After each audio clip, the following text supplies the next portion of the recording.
kumpulin data, analisa-analisa. Nanti udah tinggal analisa udah terakhir, itu baru lihat lagi kalau ada referensi yang baru, kita bandingkan hasil dia sama kita gitu ya. Jadi nanti ada masa kita fokusnya di data, di analisa. Tapi kalau sampai model jadi tuh kayaknya harus cukup baca ya. Sedikit-sedikit aja tiap hari. Prof mau tanya, Prof. Silakan Bapak. Mengenai tadi unit analisis, saya juga jadi kepikiran nih kalau misalnya unit. Nah, kalau Bapak kepikiran bagus, Pak.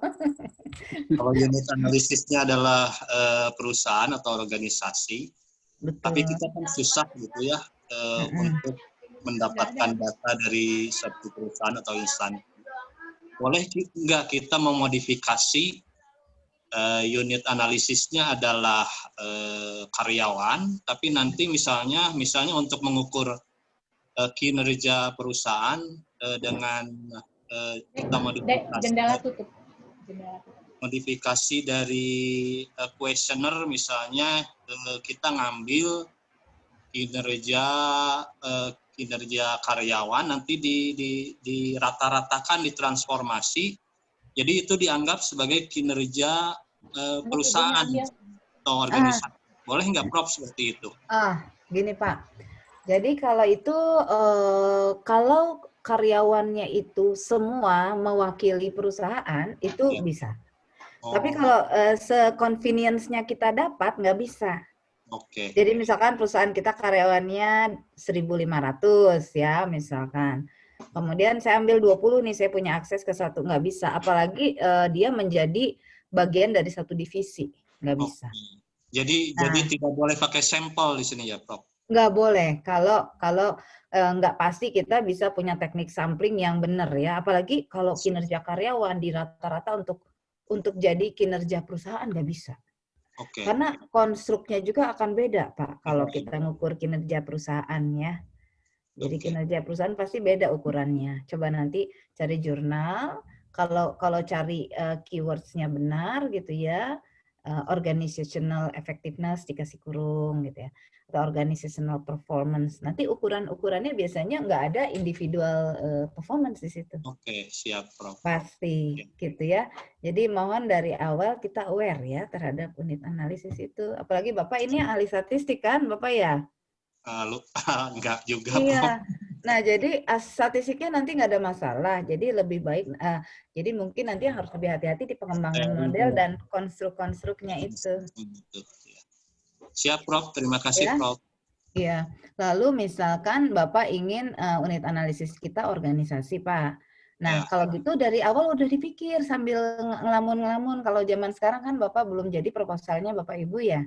Ngelamun-ngelamun sambil mikir saya di kira-kira di sektor apa ya yang saya bisa pemikiran saya bisa saya uji model penelitian saya di sektor itu, kemudian saya bisa dapetin bantuan teman-teman gitu. Jadi harus dipikirin dari sekarang. Siap, Prof. Ya. Siap. Nah, kalau nggak bisa dapetin banyak corporate yang besar, bisa juga organisasi itu, Pak, nggak harus misalkan ya PLN satu. Enggak. PLN kan bisa ada banyak kan, ada di bawahnya ada PLN mana-mana. Nah itu. Jadi rencananya saya, Prof, nanti ke bidang pariwisata. Jadi saya nanti akan mengukur misalnya nanti ke arah apa ya, kinerja organisasi di dinas-dinas pariwisata gitu.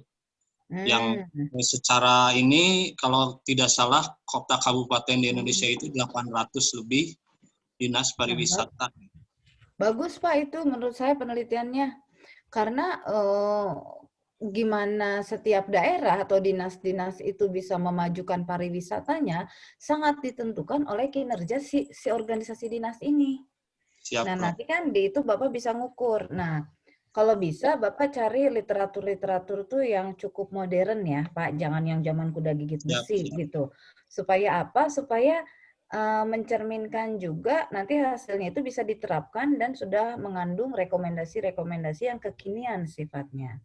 Jadi misalkan contoh ya Pak, kinerja organisasi. Kalau kita lihat dari organisasi itu modern dengan zaman now ya, jadi termasuk kinerjanya itu adalah kemampuan mereka dalam melakukan misalkan business intelligence, ya.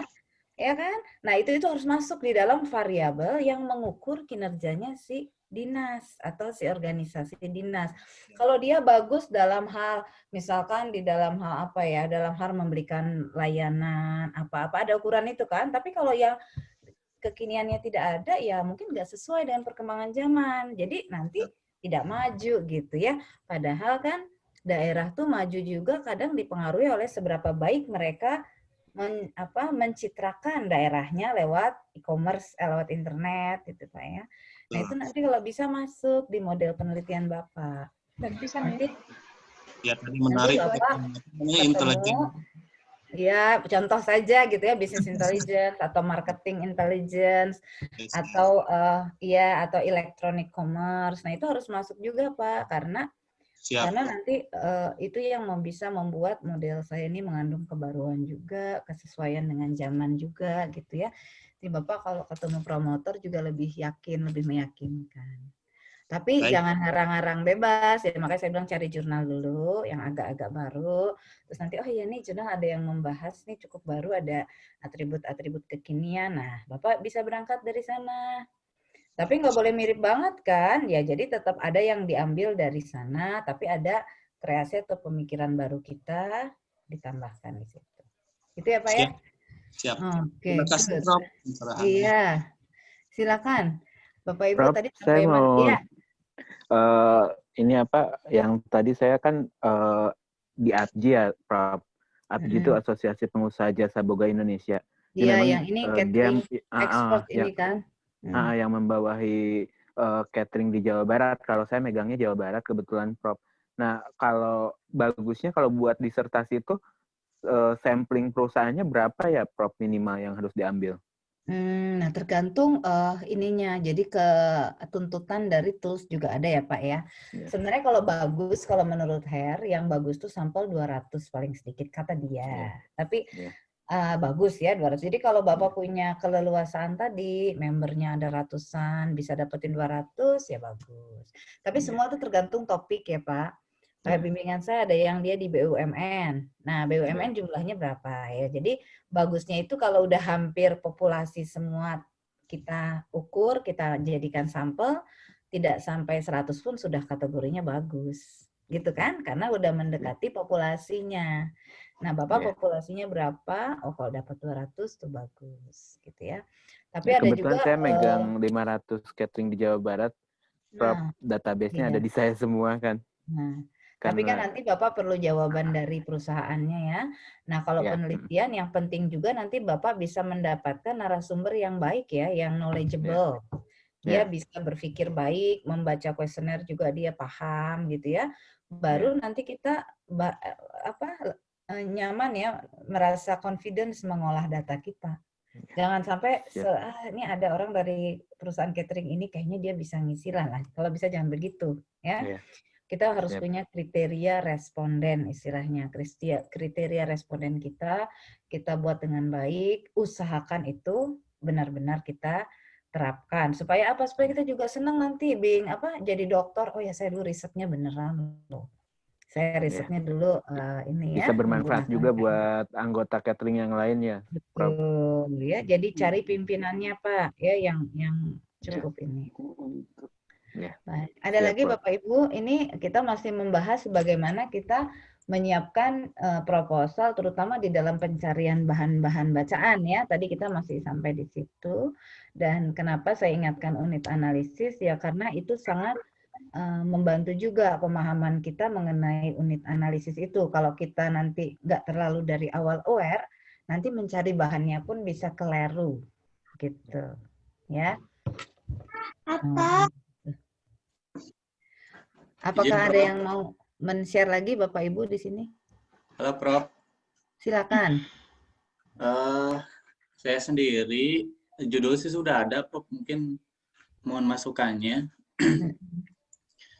Terkait mediasi model, unitnya itu small medium enterprise. Kemudian nanti dikait, ya UKM.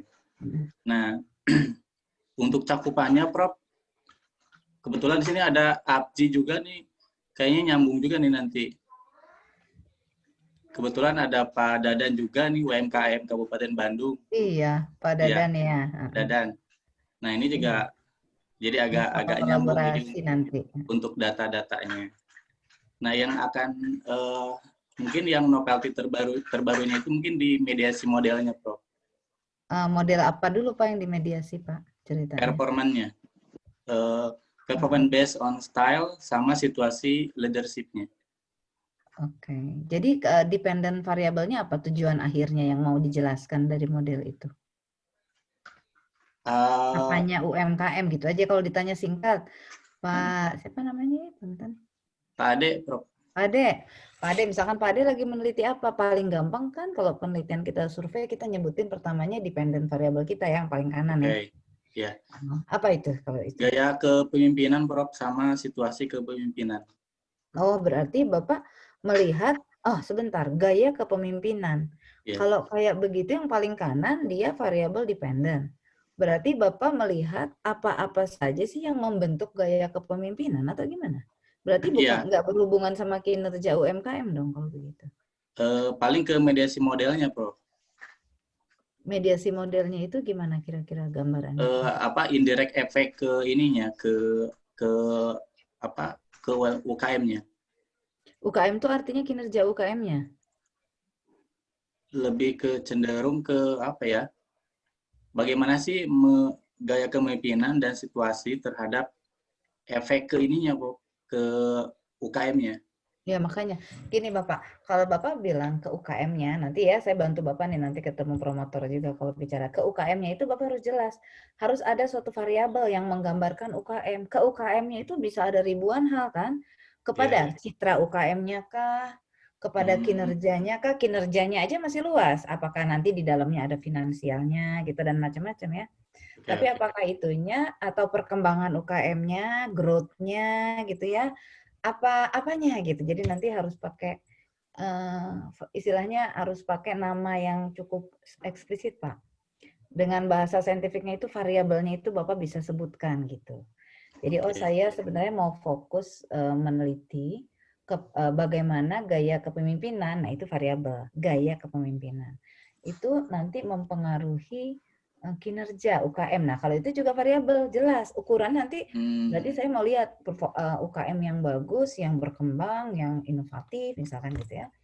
Atau yang seperti apa itu dipengaruhi atau tidak ya? Atau dipengaruhi oleh gaya kepemimpinan yang mana yang paling mendorong, misalkan gitu ya.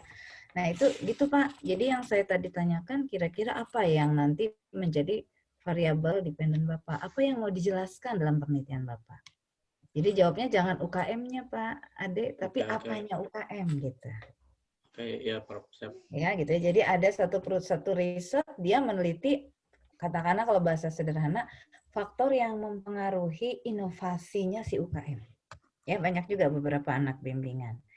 Jadi ingin lihat UKM yang inovatif itu dipengaruhi oleh apa tuh di lingkungan dia beroperasinya. Ada faktor internal perusahaan, ada faktor eksternal. Faktor eksternal tuh misalkan perusahaan tuh ikut asosiasi, kolaborasi sama partner ya. Nah, contohnya begitu. Nah, nanti Pak, dari sini kan jelas apanya yang mau diteliti oleh mahasiswa saya ini. Oh, inovasi di UKM. Seberapa baik inovasinya UKM. Nah, gitu harus ada itunya Pak Ade. Karena UKM itu kan baru objek ya. Tapi yang kita teliti itu apanya dari objek kita gitu. Ya, itu nanti jadi variabel yang ujungnya yang paling akhir ya, yang variabel dependen kita. Nah, sekarang juga itu lumayan bagus ya kalau Bapak Ibu meneliti kemampuan inovasi di UKM ya, karena banyak UKM kan sekarang kesulitan juga di dalam memasarkan produk, dalam apa. Itu kan perlu kreativitas ya, perlu inovasi. Nah, itu juga bagus diteliti kalau ke arah UKM begitu. Beberapa mahasiswa doktor saya udah lulus juga sekarang ada yang baru mau akan lulus gitu ya. Itu mempelajari, ada yang mau fokus di sektor tertentu juga bagus ya. Jadi misalkan beberapa fokus di sektor batik gitu ya. Tapi batik kan banyaknya di Jawa Tengah. Jadi untung saja mereka udah selesai ngumpulin datanya sebelum pandemi ya. Karena itu harus dari Jogja, Cirebon lah paling yang dekat ya, Jogja, Cirebon sama Madura gitu ya. Nah, Bapak Ibu kan bisa juga meneliti di daerah-daerah mana sih yang ada yang di Sumedang. Tadi ya Pak Dadan ya, misalkan ingin membuat kinerja UMKM-nya bagus dari sudut pandang inovasi atau apa gitu, bagus tuh Pak. Jadi nanti bisa survei di sampel UMKM yang ada di Sumedang.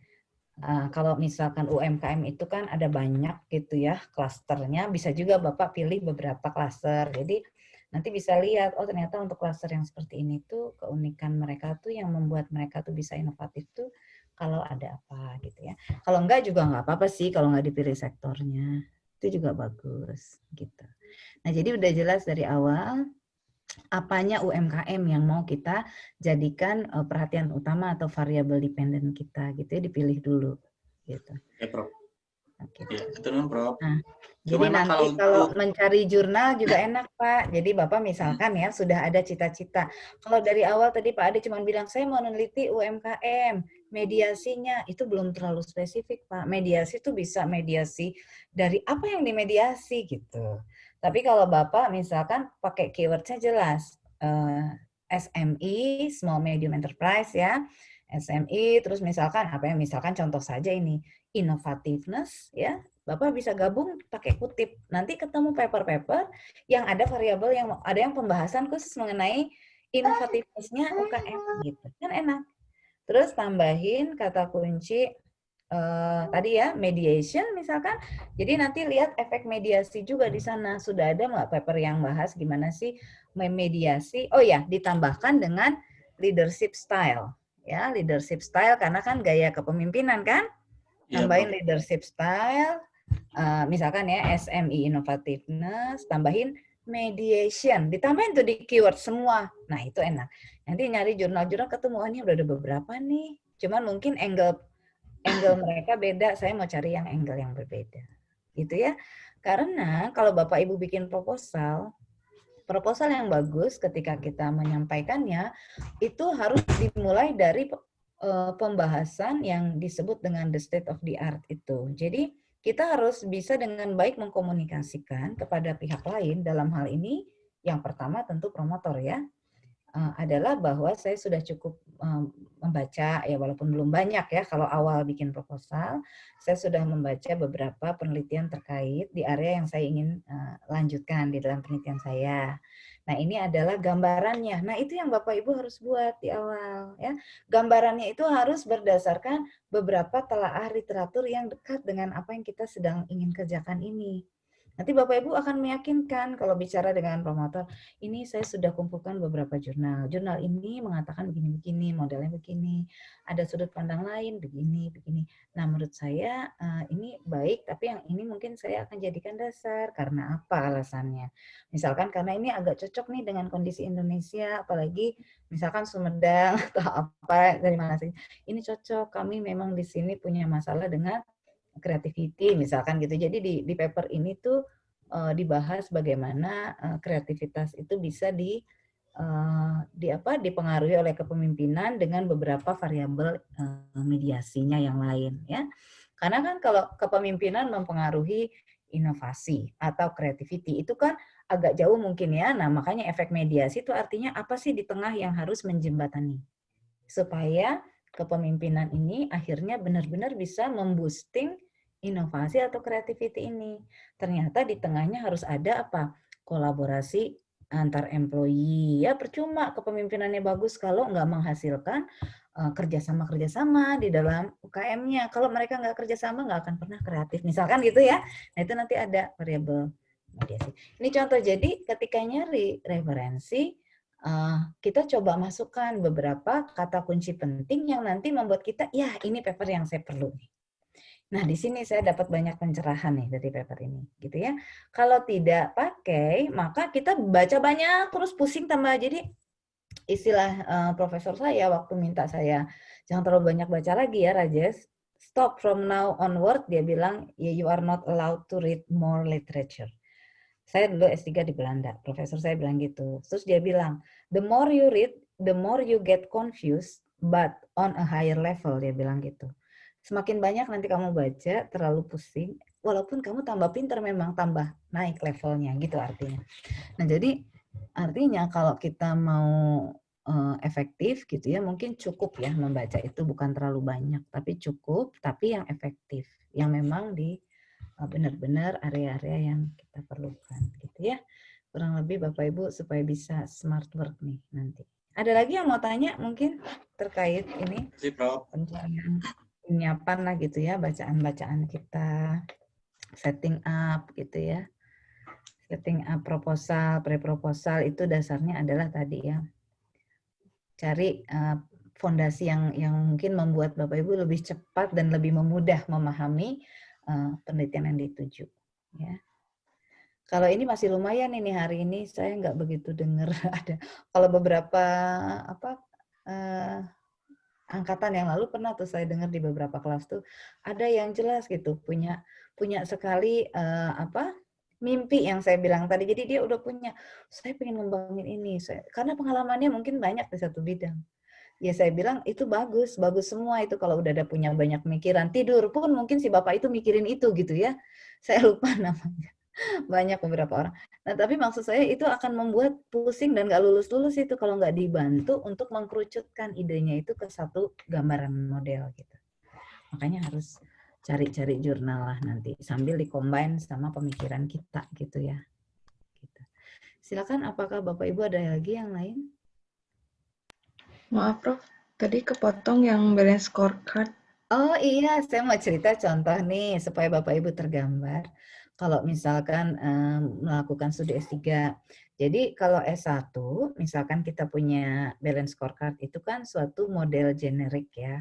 Dibuat oleh Kaplan Norton untuk membantu perusahaan-perusahaan menganalisa atau memodelkan dan mengukur kinerjanya gitu ya. Sudah jadi kan balance scorecard itu sudah ada dimensi-dimensinya gitu ya. Ada sekian perspektif, yang asli itu ada 4 perspektif, keuangan, proses bisnis, customer, sama internal growth gitu ya, learning. Nah dari masing-masing perspektif ini sudah diturunkan apa saja sih kira-kira dimensi penting di setiap perspektifnya ada gitu ya. Nah, kalau S1 biasanya kan kita pakai konsep balance scorecard, kita pakai konsepnya, terus kita pergi ke perusahaan, misalkan kemana, PT Pos Indonesia nih, sekarang lagi susah kinerjanya ya, lagi kurang laku pos. Nah, coba kita lihat apa saja sih ukuran-ukuran organisasi PT Pos nih yang ternyata lagi jelek. Nah, justru kita harus perbaiki di ukuran itu. Nah, diturunkan saja dari balance scorecard. Itu boleh tesis S1 kan ya. Nah, kalau tesis S2, contohnya itu ya nggak boleh begitu saja gitu. Kita pakai balance scorecard, apalagi S3. Saya terapkan di industri obat-obatan atau di industri catering.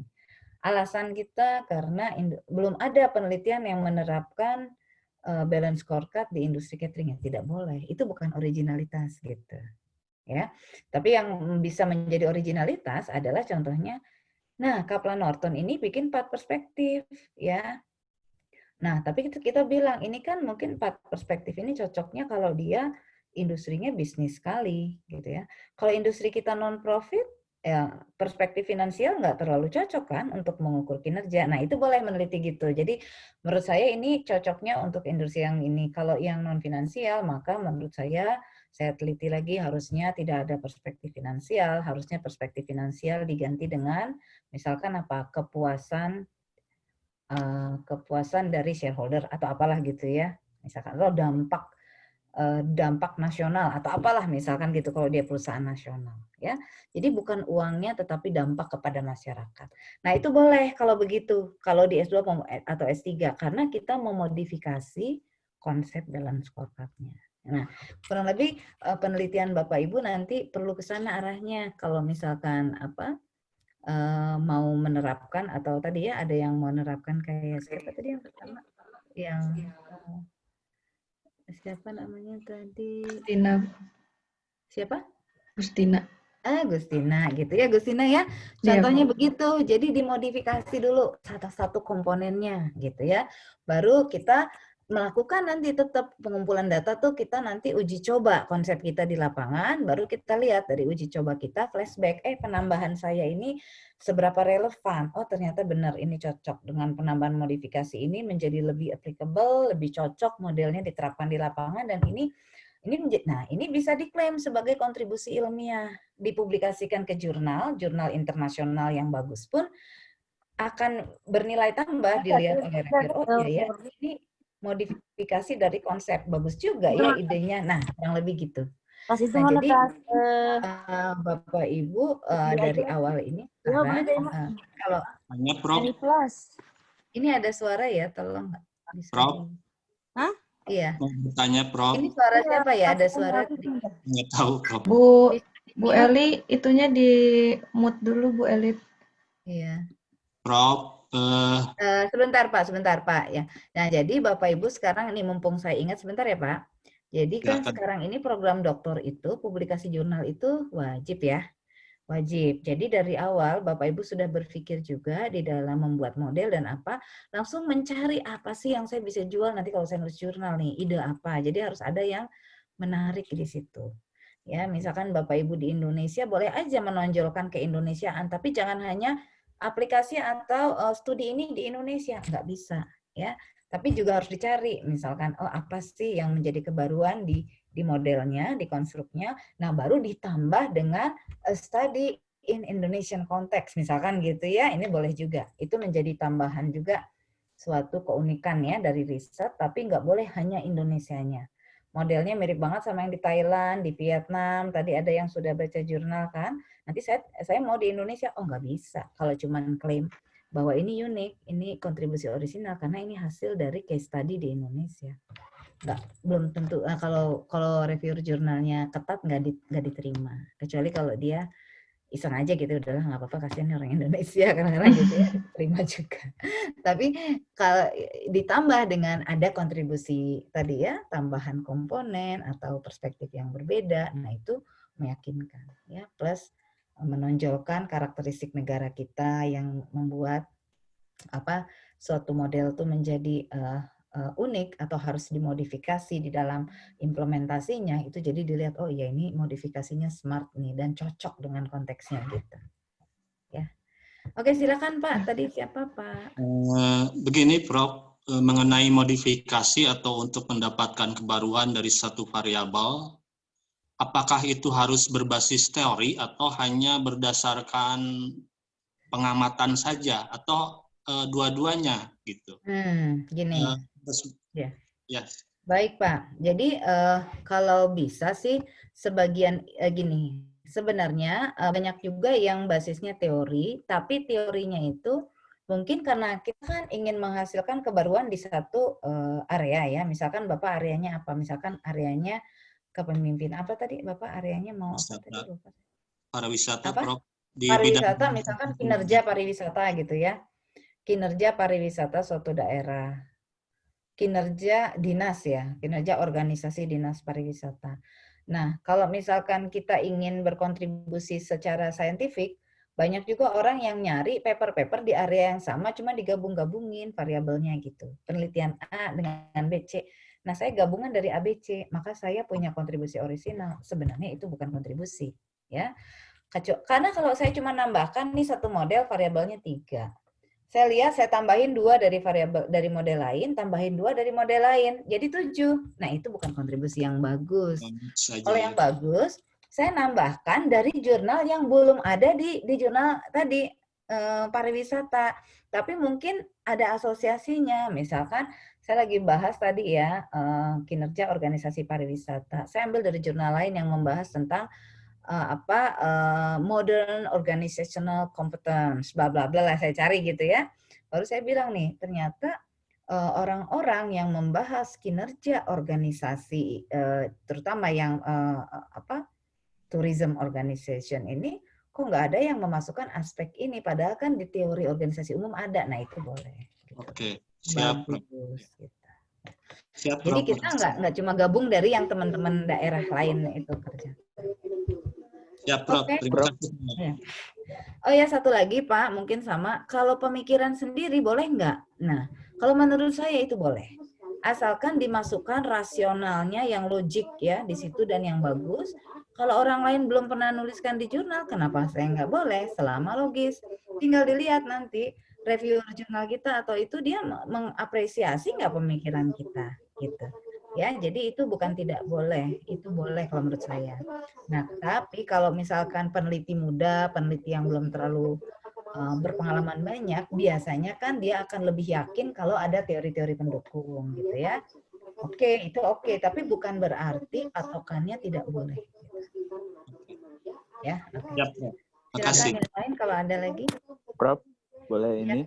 silakan. Prof, kalau misalkan kalau jurnal tuh maksudnya harus nyambung sama disertasi nantinya atau memang boleh, kebetulan saya punya perusahaan yang memang bidangnya jauh beda ya dok, antara catering sama telekomunikasi gitu dok. Terus misalkan saya juga Nggak boleh mau Pak, nulis jurnalnya jurnal harus tentang di bidang yang Bapak tulis di disertasi. Nggak boleh, jurnalnya harus. Iya. Saya ya kan jadi harus ini ya kaprodi dok. sekarang juga mahasiswa Ya. dokter saya. Kalau sudah nulis jurnal lapor ke saya kan, Bu nih saya sudah, karena syarat lulus. Nah itu saya harus cek Ya. jurnalnya itu harus di bidang yang memang judul disertasinya di situ. Nggak boleh siap. asal saya pernah nulis jurnal. Ya, siap Prof. Kasih Prof. Oke, gitu ya kurang lebih ya Bapak Ibu. Nah ini sedikit lagi biar Bapak Ibu bisa istirahat nih. Kita lihat sedikit mengenai, sedikit saja, mengenai, bentar.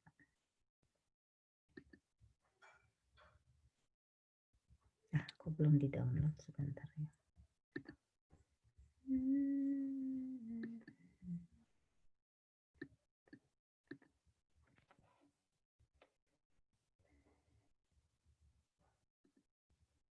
Kita bahas ini sebentar, nanti setelah itu kalau ada pertanyaan silakan, kalau enggak juga nanti Bapak Ibu bisa istirahat, kasihan nih tiap hari kerja.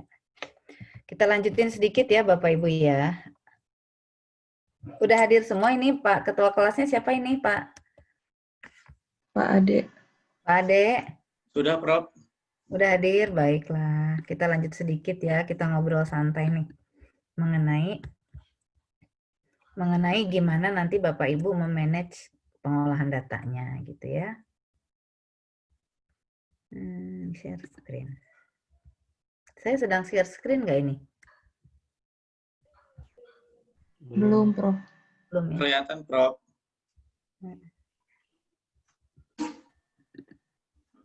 Oh ya, oke. Sudah ada, Prof. Udah ya. Nah ini saya lewat lah ngolah-ngolah data, ngisi-ngisi data nanti ya. Nah, jadi Bapak Ibu kan nanti sesuai dengan topik dan model penelitiannya, nanti Bapak Ibu harus ngolah data gitu kan ya. Nah, jadi penelitian itu kan sebenarnya secara umum ya, pengumpulan data itu ada dua mungkin kalau dipisah ya. Ada yang survei, nanti dengan datanya itu setnya banyak, biasanya kuesioner, toolsnya. Ada juga yang sifatnya itu case study ya. Nah tadi kalau ada topik penelitian yang organisasi, unit analisis organisasi, tapi organisasi yang bisa saya jadiin sampel cuma ada sedikit deh, bisa dihitung jari di Indonesia. Nah kalau kayak gitu mungkin kita pakai case study, studi kasus ya. Nah hanya memang kalau studi kasus tuh gampang-gampang susah. Sampel datanya cukup 2 atau 3 lah, katakanlah kalau disertasi. Kalau S2 biasanya 1 cukup, 2 bagus. Kalau S3, 2 itu udah minimal mungkin ya. Kalau case study, jadi harus istilahnya multiple case study, nggak boleh single gitu ya. Baca nanti buku case study kalau ada yang pakai case study. Nah kalau pakai case study maka nanti kita pergi ke 2 perusahaan gitu kan. Perusahaan A saya explore gimana sih penggunaan model saya di sana. Perusahaan B juga saya explore gimana sih kalau diukur nih kesesuaian model saya di perusahaan B gitu ya. Nah nanti hasil dari perusahaan A, hasil dari perusahaan B saya cross check. Oh ternyata secara keseluruhan dari 8 komponen model saya tuh 6 tuh proof loh, bagus loh ini ternyata cocok. Yang 2 ini di sini berjalan, di sini tidak. Nah, misalkan gitu ya, cross case analysis istilahnya. Nah, kalau kita pakai pendekatan itu, Bapak Ibu biasanya kan nggak pakai kuesioner, nggak olah-olah data pakai software ya. Ya, nggak pakai kan, Israel dan sebagainya, nggak usah, orang cuma 2 perusahaan gitu kan. Ya, tinggal kita compare pakai tabel saja. Nah, tapi kelihatannya gampang. Wah, nggak capek nih, nggak mengumpulkan data banyak ya. Tapi sebenarnya kekuatan utama dari case study itu adalah di proses kita menjelaskan data yang kita lihat di lapangan. Ya, saya ke 2 perusahaan, saya ke misalkan industri farmasi A, industri farmasi B, saya modelnya tentang organisasi, model-model apalah kesehatan misalkan. Nah, kemudian saya ceritakan ya bagaimana model saya itu di kacamata industri A itu. Nah, bagaimana saya menuliskan itu menjadi kekuatan utama dari case study. Nah, saya lihat dari mahasiswa doktor saya, dulu saya di Belanda dipaksa pakai case study, walaupun saya senangan survei karena saya udah ngerti lah ya statistiknya.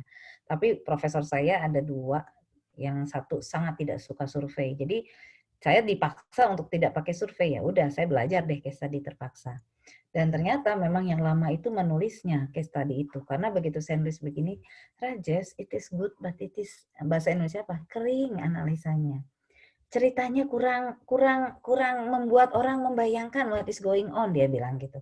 Waduh, ceritain gimana lagi? Tulis. Jadi kita harus bercerita dan menangkap ya, mengobservasi baik, menceritakan baik, nanti habis itu baru menganalisa baik. Nah, bedanya kalau Bapak Ibu pakai survei kan kita capek bikin model kita udah jadi, berikutnya ngumpulin data. Ngumpulin data bisa dibantu orang, asalkan respondennya kita jaga ya.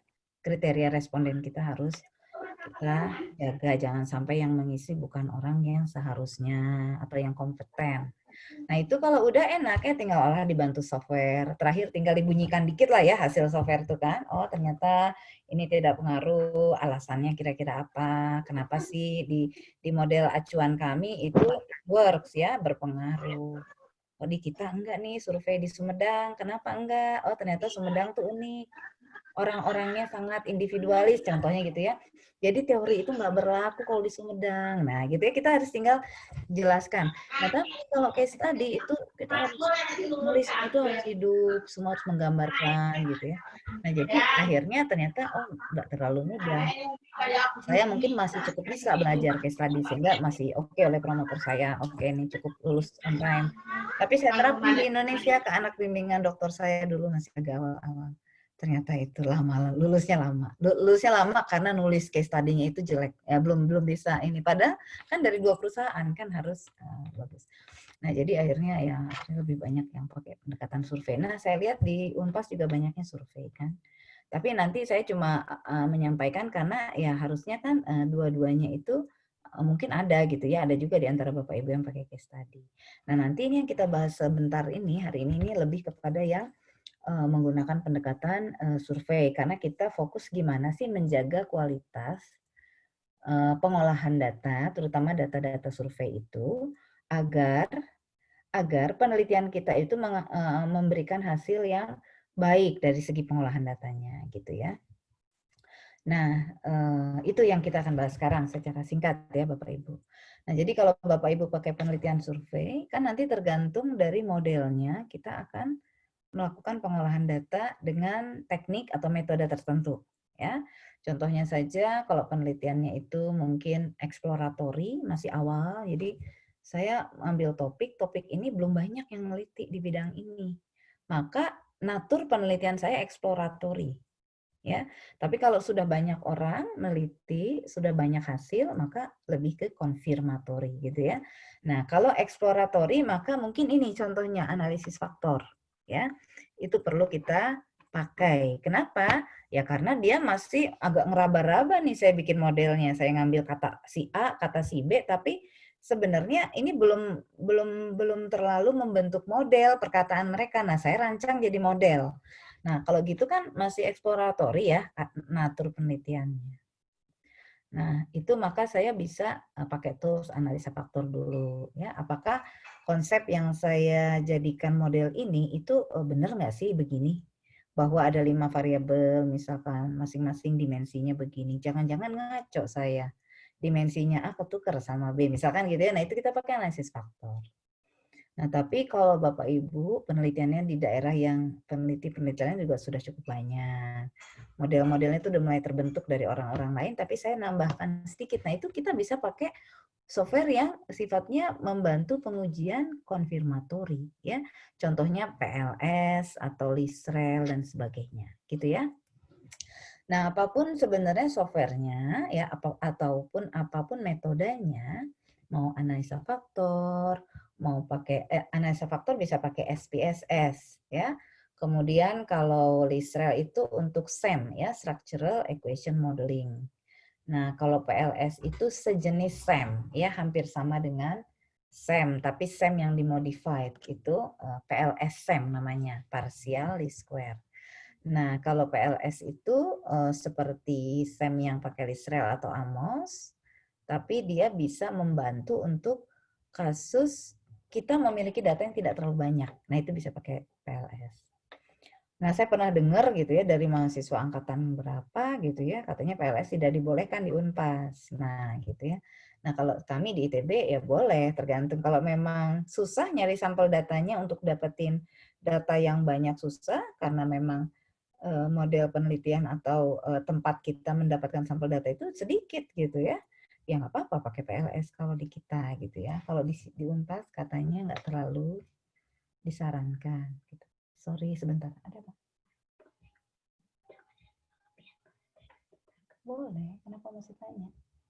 Kenapa mesti nanya? Memiliki aja. Oh ya, yang di map udah lihat. Oke. Nah, jadi, nah sekarang gini, misalkan saja nih, contoh saja mau pakai metodenya analisa faktor. Ya, nah ini dikasih contoh sederhana ya.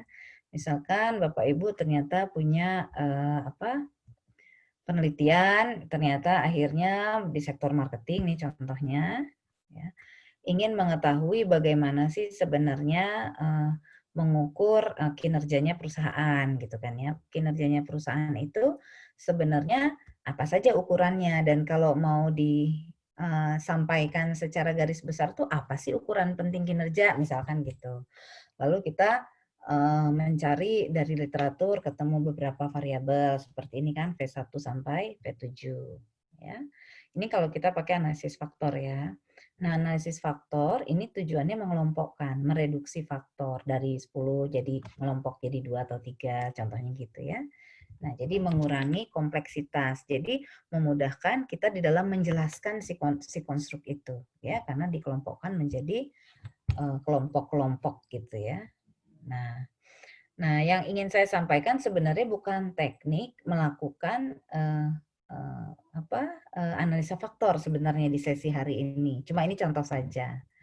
Nah, sebenarnya kalau kita ini contohnya melakukan analisis faktor, tapi untuk metode lain juga sama. Nah, yang penting kita lakukan atau kita jaga di dalam proses pengolahan data kita, pertama adalah setiap teknik atau setiap metode pengolahan data selalu ada prasyaratnya, ada uji asumsi istilahnya. Ya. Nah, Bapak Ibu itu harus semua memahami apa saja prasyarat dari teknik atau metode yang kita terapkan. Nah, karena ini banyak Bapak Ibu penting ya diperhatikan. Banyak mahasiswa kami juga sudah lolos ya kalau itu udah sampai kalau kita tuh ada 6 tahapan di sana sebelum ujian tertutup dan ujian terbuka. Kualifikasi, proposal, seminar kemajuan 1, 2, 3, 4 baru sidang tertutup, sidang terbuka. Nah, biasanya pengolahan data total harus lengkap itu di seminar kemajuan 3 sebelum keempat ya. Nah, itu banyak juga yang sudah sampai seminar kemajuan 3, ternyata apa ya, sayang aja gitu, udah lama banget nunggu majunya karena dia ngerasa belum selesai ngolah datanya, belum selesai setahun ya, kadang-kadang dari ngolah data, dari mulai ngumpulin data lama sekali sampai seminar. Ketika seminar diketahui nanti ternyata ada beberapa asumsi penting yang tidak dimasukkan di dalam olah datanya. Terpaksa ulang lagi seminar kemajuan 3-nya gitu ya. Nah, itu maksud saya. Jadi, kalau kita ngolah data itu apapun tekniknya, Bapak Ibu harus lihat dulu apa prasyarat yang penting diperhatikan di dalam asumsi ya, atau asumsi penting di dalam pengolahan data itu. Ini contohnya saja untuk analisa faktor ya. Analisa faktor biasanya pertama kalau data sudah kita masukkan, kita biasanya suka lihat dulu ya, statistik deskriptif data kita seperti apa, description. Kemudian kan kita nanti inginnya mengekstraksi tadi itu ya, mengekstraksi atau mengelompokkan faktor. Ya. Langkahnya biasanya 3, habis diekstraksi dirotasi. Gitu ya. Nah, itu nggak terlalu penting di sini, saya ingin melihat prasyaratnya. Ya. Ada beberapa, oh ini ada slide yang hilang ini, sebentar. Aduh. Ada yang hilang syaratnya.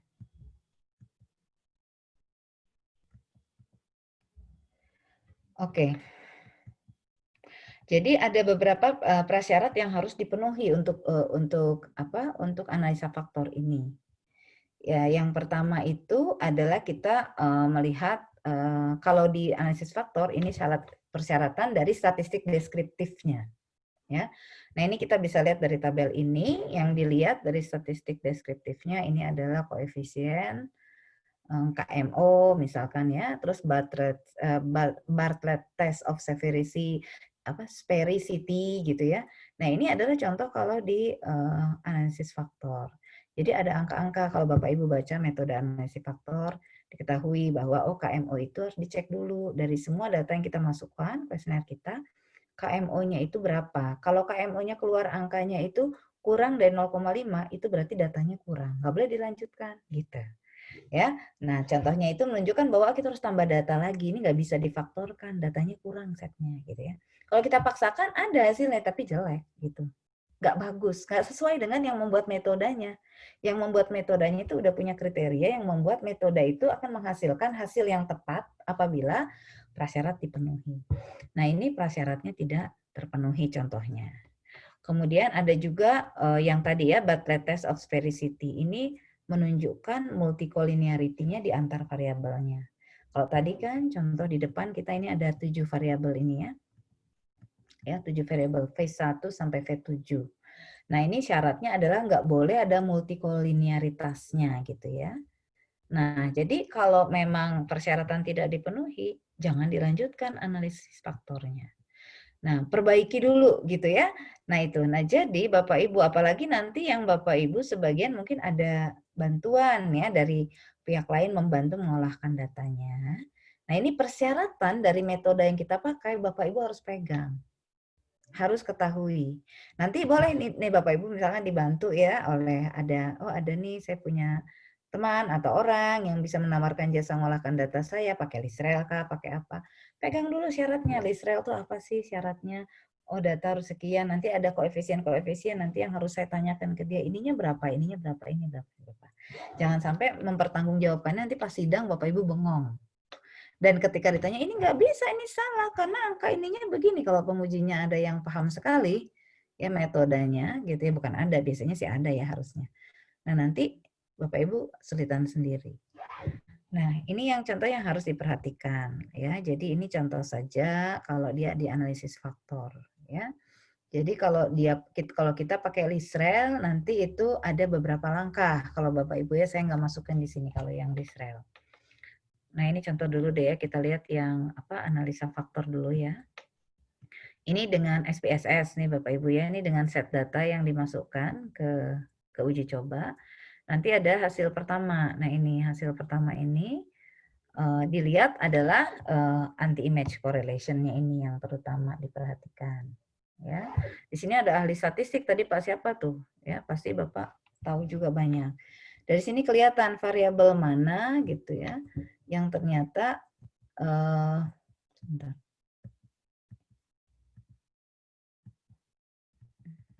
Ya.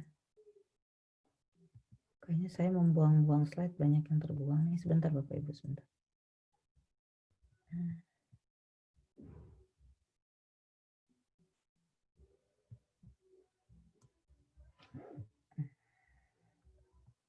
Sebentar Bapak Ibu.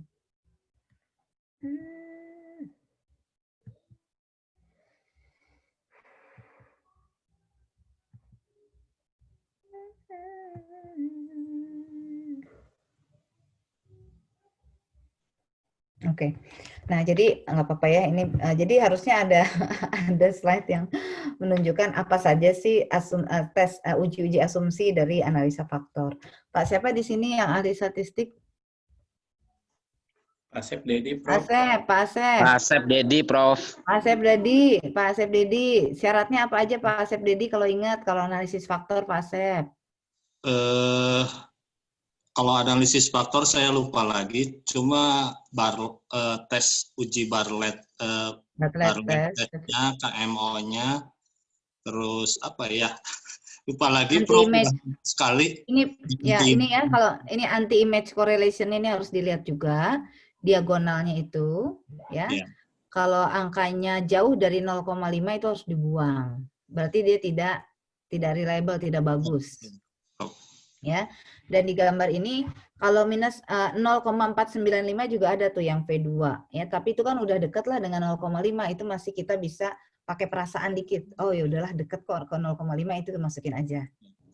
Tapi yang 0,343 itu kan jauh ya, itu harus dibuang. Itu juga persyaratan.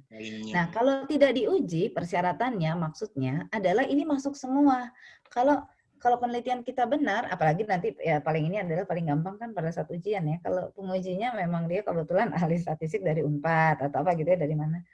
Nah, nanti kesulitan Bapak Ibu. Jadi kenapa? Karena kan menyerahkan mungkin dibantu orang lain ngolahnya. Tapi nggak apa-apa, dibantu orang lain boleh. Tapi kita harus tahu apa sih sebenarnya atau bagaimana sih mengendalikan kualitas dari pengolahan data kita. Jadi kalau yang ngerjakan orang lain, kita pegang buku kecilnya. Ya, ketika dia bilang nih udah pengolahan datanya, pakai buku kecil kita, terus kita bilang, oh ini gimana, syarat-syaratnya semua apa aja, syarat 1 apa, oh ini syarat 2 nilainya gimana, coba tunjukin ke saya, sesuai belum, nah gitu ya. Bapak Ibu harus pegang gitu, pegang buku kecilnya itu untuk bisa menguji semua persyaratan asumsi. Kalau udah tahu syukur, kalau belum tahu siapin. Jadi orang lain boleh bantuin kerjaan fisik ya, ngolahkan data kita boleh, nggak ada masalah menurut saya sih. Cuma ya kita harus tahu ya secara teknik metodenya itu mensyaratkan apa. Dan yang berikutnya setelah kita tahu ya syaratnya apa, kita pastikan yang olah data itu juga kita ajak diskusi, oh ya ini persyaratan ini nggak dipenuhi ya, oke berarti ini harus dibuang nih V1, keluarin dulu. Nggak boleh dipaksain ada di model kita, nggak boleh. Kecuali datanya saya tambah lagi, survei lagi ulang, saya tambahin set data baru lagi, ternyata dengan set data baru V1 jadi bagus nilainya sekarang. Oh ya udah masuk dia ke dalam model saya. Ya kadang-kadang gitu, kalau masuk dokter saya juga sama. Pas diolah, aduh Bu Rajes ternyata ada variabel penting kita itu nggak reliable Bu, gimana? Waduh sayangnya, padahal variabel yang penting yang tidak reliable dari kuesioner awal yang kita uji coba, itu ternyata itu kontribusi yang kita tambahkan. Sedih nggak tuh? Sedih banget kan? Kita mau bilang ini original contribution saya misalkan ada 2 konstruk atau 2 variabel. Ini yang kayaknya belum banyak dibicarakan orang nih. Jadi saya kalau nambahin ini nih satu kebaruan yang saya ciptakan, saya hasilkan. Nah, ketika diuji tidak valid, ya tidak reliable konstruknya. Itu ya seperti ini nih. V1 ini jelek nih katanya sih. Gak boleh dilanjutin untuk pengelompokan katanya gitu kalau metode ini bilang. Harus dengan ikhlas kita buang. Nah, kalau kita nggak ikhlas membuang, saya bilang, ya udah deh sayang, coba tambahin lah set baru deh, ganti deh, boleh sih diganti semua 30-30-nya misalkan untuk tes awal ya, atau udah 10-nya diganti yang baru gitu ya. Ya nggak apa-apa, sampai kita menemukan suatu bukti gitu ya dengan pengujian yang kita lakukan dengan set data baru, oh iya dia valid. Nah, kalau dia valid baru boleh masuk ke langkah berikutnya. Gitu ya Pak Asep ya, pengalaman kan ya ngolah data Pak Asep. Iya Bu. Gitu. Ya Bapak Ibu, jadi artinya nanti mungkin pakainya Bapak Ibu pakai Lisrel. Kalau Lisrel nanti beda. Pertama ada uji validity dari itemnya dulu, ya item validity. Kalau pakai Lisrel nanti. Kalau kuesioner kita itemnya ada 40 pernyataan, nanti satu-satu dari 40 itu harus dites dulu. Ada uji, nanti ada aturannya. Ikutin aja dari buku tuh ada kok, ini tuh harus begini, ditesnya pakai ini, angkanya harus di atas sekian semua, di atas 0,5 atau di atas 0,7. Nanti Ibu Bapak harus pegang itu. Nanti kalau orang lain mengujikan, Bapak Ibu cek dia benar nggak ngolahnya. Jangan sampai ada uji-uji asumsi penting yang kita lewatkan. Karena itu ujung akhirnya tidak akan diakui orang nanti. Oh salah, uang depannya udah salah, nih ke belakang salah semua. Gitu ya. Nah ini contohnya V1 kalau nggak memenuhi syarat seperti ada di gambar ini yang dimerahkan ini, maka V1 harus dibuang kalau dianalisis faktor kita ini. Ya, V1 dibuang, baru kita masuk ke bagian berikutnya. Tadi kan baru uji asumsinya, baru masuk ke bagian berikutnya yaitu benar-benar mengelompokkannya, melakukan ekstraksinya. Ya ini pakai software SPSS ya, tinggal mengklik-klik begini, metodenya di sini yang dipakai adalah prinsipal komponen analisis ya. Jadi ini dipakai prinsipal komponen analisis dengan regresi. Nah, hasilnya keluar seperti ini. Nah, dari hasil ini kita bisa melihat juga ini hasil secara umumnya ini ya, menunjukkan bahwa ada 2 komponen yang dihasilkan dari 6. Tadi kan V1 udah terbuang ya. V2 sampai V7. Ini ada 2. Lihat yang di bawah tuh, komponen 1, komponen 2. Oh, ternyata terekstraksi menjadi 2 komponen nih, si 6 variabel tadi. Ya, 6 variabel tadi. Nah, ini hasilnya komponennya 2 ya. Nah, ini. Bisa nggak Bapak Ibu baca nih, kira-kira gimana baca tabel ini? Kan tujuan kita dari 6, tadi kan 7, 1 terbuang, nggak lolos uji asumsi gitu ya. Nggak lolos dia yang 1 V1. Nah, sekarang kita tinggal 6. Tinggal 6 ini kalau baca tabel ini interpretasinya gimana Bapak Ibu? Nah, ini juga pesan saya. Jadi, pertama, Bapak Ibu harus paham apa sih metode kita itu mensyaratkan apa saja, ya, syarat asumsinya. Kedua, bagaimana kita menginterpretasikan hasil-hasil pengolahan datanya. Kalau kerja fisiknya gitu ya, itu Bapak Ibu bisa dibantu juga gitu. Tapi nanti pastikan ketika orang lain membantu Bapak Ibu tanyakan kepada yang ngerjakan. Uji asumsinya apa aja? Paham nggak dia gitu kan? Nanti kalau gitu yang diinterpretasi tabel apa aja, gimana cara bacanya? Nah, itu juga harus Bapak Ibu tanya kalau nggak bisa belajar sendiri. Ya, jadi itu maksud saya, karena saya tahu lah di Unpas ini juga banyak yang bisa meminta bantuan orang gitu ya. Bisa dari mana saja, dari kantor Bapak Ibu, dari mana saja bisa. Itu menurut saya nggak ada masalah juga ya. Yang penting tanggung jawab terbesar memang utama di Bapak Ibu walaupun dibantu orang gitu. Nah, jadi Bapak Ibu harus paham semuanya dari mulai uji asumsi-asumsinya apa, dan bahwa itu sudah dijalankan dengan baik dalam prosedurnya, itu dicek kepada yang membantu kita, dan kemudian menginterpretasikan hasilnya, kan mungkin dia akan interpretasikan dengan kalimat singkat, ini terbukti tidak. Nanti Bapak Ibu juga cross check lagi, oh iya benar interpretasinya. Gitu ya. Nah ini coba kalau lihat komponen ini gimana membacanya nih Bapak Ibu? Ini mah tebak-tebakan aja ini. Faktor dominan. Gimana Pak Asep? Apalagi Bu, Prof. Lupa lagi. Siapa yang masih ingat? Ada faktor dominan yang pertama itu adalah P6. Untuk komponen pertama adalah P4, faktor dominan pertamanya, keduanya diurutkan Prof dari yang koefisiennya paling besar sampai kecil gitu. Iya betul Pak. Nah yang minus 2,69 itu nggak masuk ya ke komponen V1. Dia masuknya ke V2 gitu ya. Jadi yang masuk ke V2 ada berapa Pak Agus? Pak Asep? Yang masuk ke P2 yang masuk ke komponen 2 maksud saya Pak Agus. Yang P3. Cuma V3 kayaknya Pak Agus ya. Jadi kita bisa lihat dari sini, dari tabel ini, mana sih yang lebih kuat ngikut ke komponen mana gitu. V1, oh dia kayaknya lebih kuat berkorelasi dengan komponen 1. Iya. Gitu ya. Kalau V3 itu ternyata dia gabungnya ke komponen 2. V4 gabungnya ke komponen 1 karena lebih kuat dia affinity-nya, kekuatan tarik-menariknya gitu ya dengan komponen 1. Nah, jadi akhirnya ini 5 variabel ikut komponen 1 variabel ikut komponen 2 gitu ya, Pak Asep ya? Iya, Prof. Bapak Ibu yang lain ya. Nah, jadi gitu. Nah, ini interpretasinya saja. Nah, yang saya ingin sampaikan tadi dari contoh tadi adalah bukan si konsep analisis faktornya, karena kalau itu Bapak Ibu nanti mungkin bisa belajar di kuliah statistik atau kuliah, ada lagi yang lain ya, yang membantu Bapak Ibu untuk pengolahan data. Tapi yang ingin saya sampaikan adalah kalau kita nanti apalagi menggunakan software gitu ya, Bapak Ibu jangan fokus hanya di, masukin ini, habis ini ke menu ini, masukin ini. Oke, itu penting memang. Tapi fokus utama jangan hanya di situ gitu, tapi lebih dipahami apa sih uji asumsinya. Apakah saya sudah cek semua uji asumsinya? Kalau ada yang nggak memenuhi syarat, lalu kata buku harus diapakan? Ya kalau harus dibuang ya dibuang, kalau nggak dibuang gimana caranya? Ya gitu misalkan. Seperti itu. Nah, sementara nanti kan Bapak Ibu di dalam penelitian membuat model penelitian. Ini contoh saja nih. Contoh saja ya. Misalkan ini bikin model misalkan seperti ini.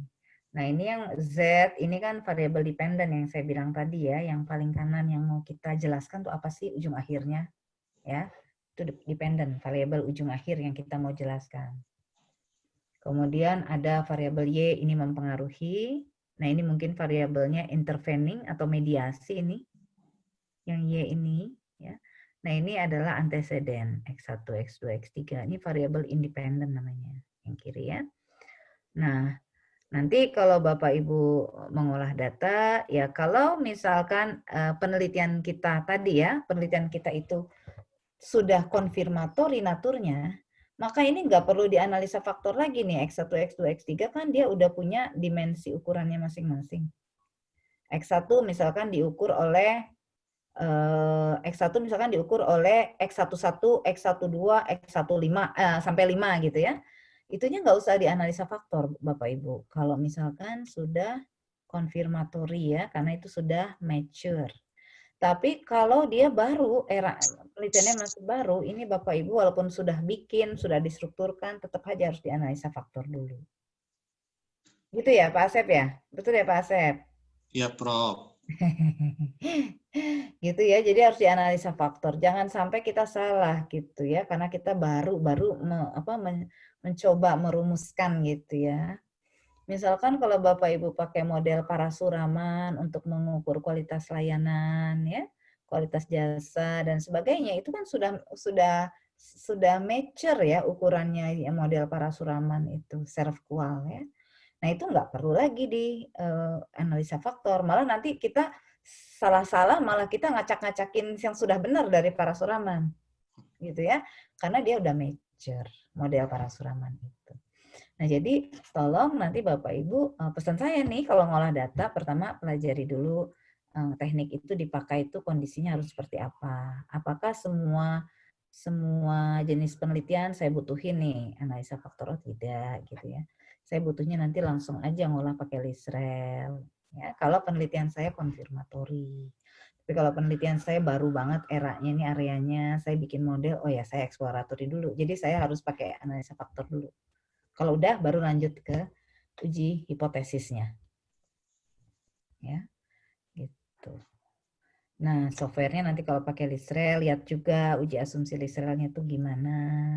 Langkah-langkah awalnya harus apa. Jangan sampai langsung hipotesisnya aja diuji coba. Dilihat, oh hasilnya ini diterima nih, ditolak. Ya, nggak bisa ya, itu nggak bagus. Jadi proses sampai ke hipotesis bisa dicek itu harus dilalui semuanya. Nah, itu saja mungkin Bapak Ibu yang saya mau sampaikan hari ini. Silakan kalau ada yang mau bertanya gitu kan ya, di seputar data, pengolahan data ini, mangga. Prof, tanya Prof. Ya, silakan Pak. Kalau misalnya di Unpas boleh nggak pakai AHP gitu, Prof? Kalau Analisis. AHP itu kan untuk model keputusan ya Pak. Ya. Kalau AHP itu boleh kalau penelitian Bapak memang mengembangkan model keputusan, Pak. Oke, iya. Iya, kalau gitu mengembangkan, jadi dia memang nggak perlu survei kalau itu ya. Paling nanti kalaupun survei, minta merating gitu kan ya, membandingkan berpasangan, kayak gitu. Saya kira sih boleh-boleh saja kalau memang penelitiannya mengembangkan model keputusan. Jadi AHP itu nanti dipakai untuk membantu untuk membobotkan ya, Pak ya? Iya, Prof. Iya. Baik, Prof. Terima kasih, Prof. Ada lagi, Bapak Ibu? Tanya, Prof. Iya, silakan Pak Rohmana. Iya, kalau kita membuat model diagnosis, misalkan apa bisa nggak dengan menggunakan salah satu seperti model penelitian seperti ini, Bu? Arahannya adalah untuk bagaimana model diagnosis kompetensi sumber daya manusia dalam meningkatkan kualitas OPOP, gitu Bu, OPOP seperti itu. Dalam rangka meningkatkan kualitas apa Pak? OPOP, one village one product gitu. Oh, one village one product. Oh iya, one village one product. Oke, itu Sumedang juga gitu kalau nggak salah kemarin ya. Ya, sebagian seperti itu karena ada yang nggak jalan Bu. Karena waktu itu dengan almarhum Pak Hari Lubis gitu waktu itu. Oh iya benar. Pak Ahli Lubis itu ahli UKM itu Pak. Iya betul, saya almarhum waktu itu saya stafnya dulu Bu. Iya. Ya, kebetulan beberapa tahun saya dengan Pak Hari sering keluar daerah dan keluar Jawa Iya, ke untuk industri mengembangkan, kecil ya Pak ya? ya, mengembangkan OVOP itu Luar dengan biasa. Pak Martani seperti itu. Iya, Nah, seperti itu ada beberapa yang memang kualitas sekarang sudah menurun dan ini ada yang nggak jalan seperti itu. Nah, iya. di beberapa daerah sampai pabriknya juga ada ya collab seperti itu di daerah di Iya. luar Jawa seperti itu. Nah, Iya. kemungkinan ini saya akan melihat kembali dan juga mendiagnosis seperti itu. Apakah memang apa yang terjadi seperti itu? Nah, mungkin bisa membuat model. Bisa, Pak. Bisa dipakai model begini bisa, Pak. Jadi nanti variable dependent Bapak adalah successful OVOP tadi ya, one village one product. Successful itu Z-nya. Iya. Nah, kemudian itu supaya sukses tuh konsep itu diterapkan oleh satu dari setiap itu, kira-kira apa yang harus memediasi di sana, gitu kan? Iya. Terus mungkin juga konstruksinya nggak harus seperti ini sih Pak. Bisa juga langsung Z itu dipengaruhi oleh sejumlah faktor, gitu kan? Bisa juga, gitu ya. Bisa Pak, saya kira itu bisa dan menarik. Juga itu aplikasi hasilnya itu bermanfaat sekali nanti. Baik, Bisa terima Pak. kasih. Silakan baca-baca Pak dari itu high tech small firm atau apa Ya. dari SMI jurnal lah, jurnal mengenai SMI development gitu kan. Baca-baca aja Pak. Baik, terima kasih. Terima Iya. kasih Bu. Iya. Pencerahannya, terima kasih. Iya Pak. Silakan ada lagi Bapak Ibu. Bisa Pak, itu menarik kalau menurut saya Pak. Iya. Iya, faktornya kalau bisa sih komprehensif Pak ya. Jadi harus dilihat dari internal si desa, terus juga harus dilihat dari sudut pandang aparat desanya juga maupun warganya. Kan pelaksananya itu mungkin pelaku-pelaku UKM di desanya. Jadi ada faktor yang berhubungan sama pelaku UKM-nya, ada faktor yang berhubungan dengan fasilitatornya kan. Saya juga kemarin ngobrol-ngobrol waktu ke Sumedang kalau saya nggak salah tuh, saya kepikir gitu ya dari ceritanya waktu itu kan Bupati Sumedangnya yang cerita sendiri konsepnya gitu ya, yang diterapkan di sana. Saya waktu itu kepikir udah bagus ya upaya-upayanya, bahkan tiap desa tuh udah dianggarkan berapa gitu ya untuk membantu si pelaku-pelaku UKM gitu ya, pelaku-pelaku bisnis ya UKM desanya. Nah, cuma kalau saya ngelihatnya ya, kalau saya pribadi ya, ngelihatnya waktu itu harusnya ada semacam change agent-nya gitu. Agen-agen perubahan istilahnya. Agen perubahan tuh harus ada di setiap desa. Kalau nggak ada, mau dikasih anggaran berapapun dari bupatinya yang baik hati, tidak akan bisa. Mau diapakan ini? Bingung. Terus menggerakkan orangnya, menggerakkan UKM-nya pun susah. Jadi menurut saya, istilahnya bapak-bapak ya, kalau penelitiannya itu di sekitar hal-hal yang berhubungan dengan perubahan, istilahnya manajemen perubahan ya, kayak one village one product. Kalau kita ingin mensukseskan itu, kita kan harus melakukan perubahan di village itu. Nah, in a way, kacamata kita itu harus bisa, bapak-bapak harus baca mengenai manajemen perubahan. Juga sama kayak tadi Bapak TNI yang lagi ingin menerapkan blended learning misalkan ya, gimana sih supaya pusat pendidikan tadi ya, pusat pendidikan ini sukses nih menerapkan konsep baru kan, ya anggap aja ini baru karena lama tuh kita banyaknya fokus offline kan, ini agak baru, jadi membawa sesuatu yang baru, kacamatanya harus nggak boleh melupakan kacamata manajemen perubahan. Jadi Bapak Ibu harus cari dari internet konsep change management, ya.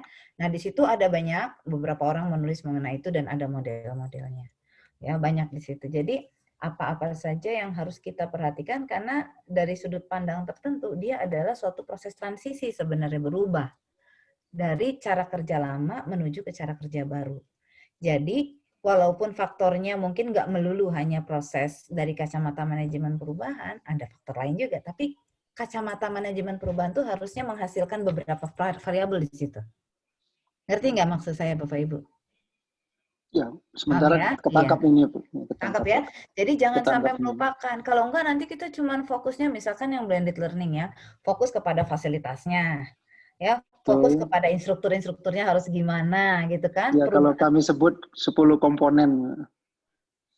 Iya, 10 iya gitu. komponen pendidikan. Nah, gitu.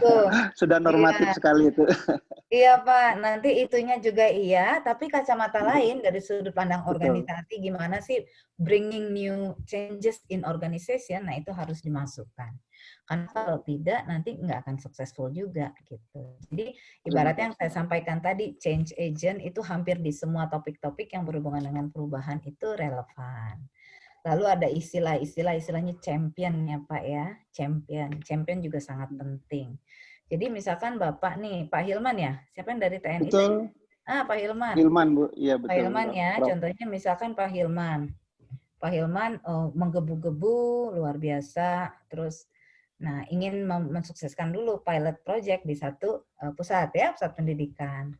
Nah, di sana harus ada championnya kalau menurut saya. Karena ini sesuatu perubahan yang pasti kalau masyarakat itu akan pertama-tama tuh pasti ada resistance ya to change. Betul. Karena itu udah umum ya sifat manusia, sama seperti benda ya, fisika.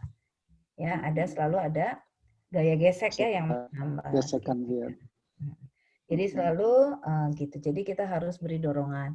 Nah, itu champion itu perannya besar. Champion itu ada dua biasanya. Ada champion yang sifatnya dia lebih dilihat ininya apa wibawa atau simpatinya gitu ya. Orang yang kalau dia ngomong banyak yang dengar gitu ya. Nah, itu satu. Yang kedua adalah champion yang sifatnya dia sangat menguasai konsep baru ini. Ya, itu tuh dua orang itu harus ada di dalam pilot project Bapak gitu ya. Jadi ada orang yang nanti wah hebat, pokoknya kalau ada Pak Hilman, misalkan contoh saja nih, kalau ada Pak Hilman kayaknya orangnya mateng deh, konsepnya bagus, pasti nanti kita sukses nih. Nah gitu ya. Istilahnya dua tuh, organizational champion dan technical champion. Nah itu nanti Bapak baca-baca deh Pak. Ya, jadi itu juga perlu dilihat di samping tentu faktor-faktor lain ya yang unik atau spesifik di blending, how to arrange blended learning. Ya. Terima kasih. Ada aspek psikologis juga.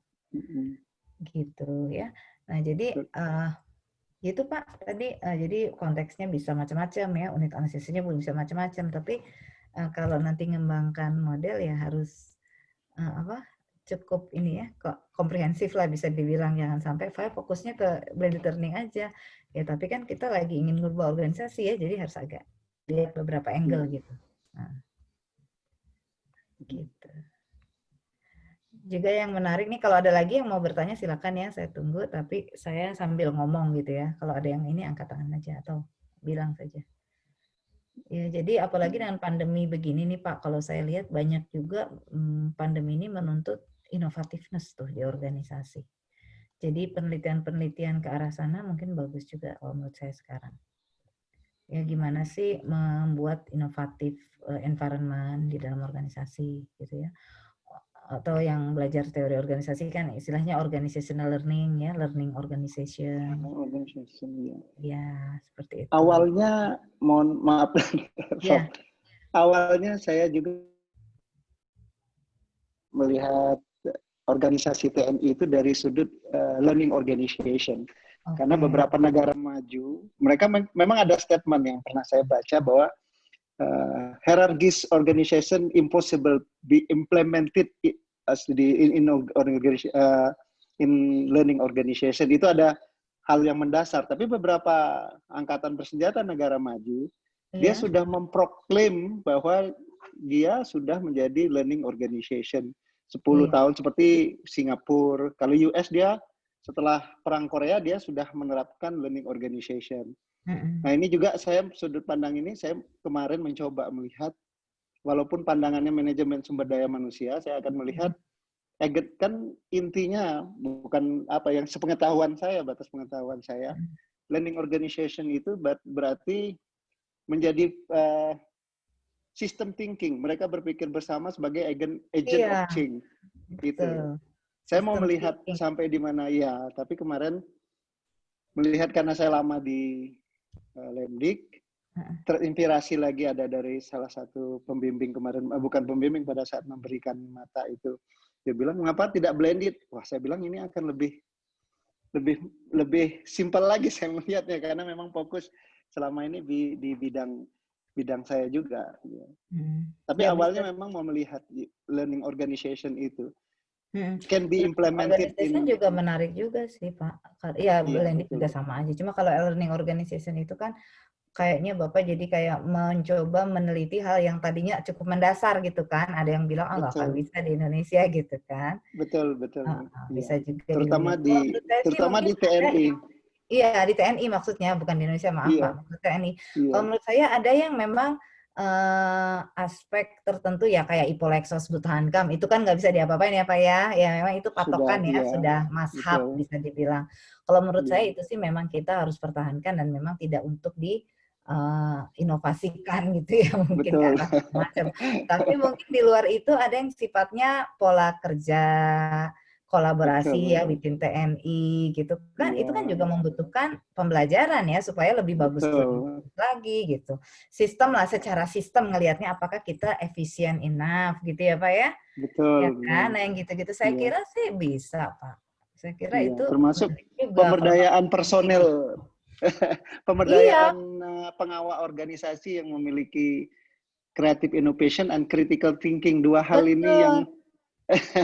saya Iya. mencoba melihat itu, mereka punya kapasitas itu, tapi begitu duduk di hierarchis organization, normally mereka selalu terkungkung dalam situasi hierarchis organization. Apakah sampai di Nah sejauh itu mana dia mungkin sebenarnya? tantangannya kira-kira organ organisasi atau kebijakan atau apapun lah ya Iya. yang menjadi atribut organisasi apa yang bisa mengubah itu gitu penelitian Bapak. Kira-kira kalau di sektor itu ya, kira-kira kenapa ya sekarang ini setiap pejabat begitu duduk ya dia pasti akan udah aja menurunkan semua yang datang dari atas gitu kan. Dan Iya, susah betul. ada feedback loop dari bawah, ternyata ada masukan memperbaiki, membuat lebih efisien, selalu mandek, wah nggak bisa, atasan bilangnya begini, misalkan gitu ya. Nah, Betul. mungkin saja ada sesuatu apa yang mungkin perlu diinikan. Kalau menurut Tapi saya sih, sensitivitasnya lebih besar daripada blended learning system. Iya lebih simple blended lah ya Pak, gitu maksudnya. Terima kasih Prof. Saya coba Iya, melihat Pak. lagi nanti. Iya, Enggak. terima kasih. Bapak Ibu gimana?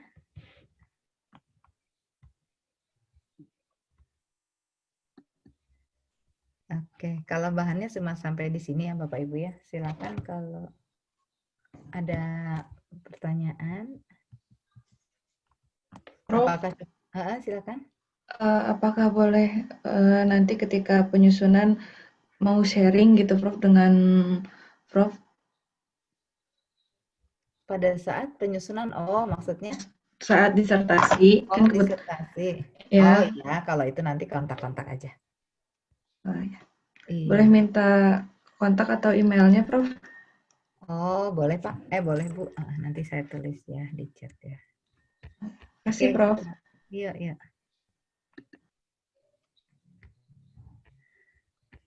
Bapak Ibu yang lain gimana Bapak Ibu? Apakah sudah cukup pembahasan kita untuk hari ini? Sudah ada pencerahan Prof. Terima kasih Prof.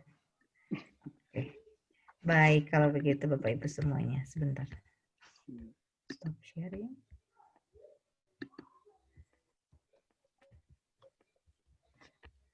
Oke.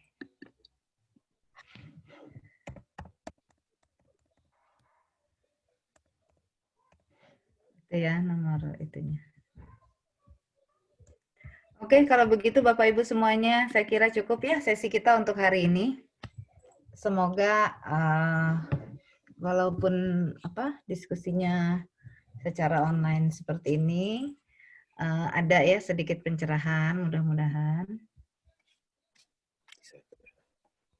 Belum tidur Sangat, Bapak Ibu ini? Sangat Prof. Sudah cukup. Belum. Iya, yang penting pesan saya itu ya Pak. Pertama, rutinkan. Kalau untuk TNI ini paling gampang nih, disuruh rutin kalau TNI. Nah ya, jadi harus rutin baca setiap hari gitu ya, smart work, baca juga yang spesifik tadi itu ya Bapak Ibu. Terus cari model dasar beberapa yang kita pegang. Jadi kita nggak terlalu terombang-ambing dari konsep gitu ya, karena kita punya panduan. Seperti itu, lalu modifikasi sesuai dengan arahan dan diskusi dengan promotor. Lalu kemudian coba tambahkan beberapa lah ya, tambahan original contribution supaya lancar nanti publikasinya Bapak Ibu. Ya, karena itu keluaran wajib ya, lulusan semua program doktor saat ini. Gitu ya. Oke, ini ada chat siapa ini? Oh, nomor kontaknya. Oke. Oke, ya itu nomor kontak saya. Oke, gitu aja. Semoga Bapak Ibu semua lancar penyusunan proposalnya dan juga penelitian-penelitiannya. Ya. Selamat beristirahat minggu Bapak Ibu semuanya. Terima kasih atas perhatiannya. Assalamualaikum warahmatullahi wabarakatuh. Waalaikumsalam warahmatullahi wabarakatuh. Waalaikumsalam warahmatullahi wabarakatuh. Terima kasih, Prof. Atas acaranya, Prof. Terima kasih, Prof. Selamat weekend. Terima kasih, Prof. Selamat weekend. Ya, happy Sunday. Ya, terima kasih, Prof. Sehat, Bapak Ibu. Selamat salam buat Pangandaran ya, Bu. Saya kangen. Iya, makasih Bu. Mari berkunjung ke Pangandaran, Bu. Iya, nanti ya Bu Yusna ini ya. Oke, tapi kalau mudah-mudahan. Saya Mardalena, Bu. Ibu Lena, Prof. Mardalena. Diundang bareng-bareng. Siap, iya, Bu. Iya. Iya deh, nanti kita ke Pangandaran ya, Bapak Ibu. Siap, ditunggu Bapak Ibu. Atur nuhun semuanya, makasih. Terima kasih, sama-sama. Prof. Makasih ya, Prof. Ya, Prof. Prof.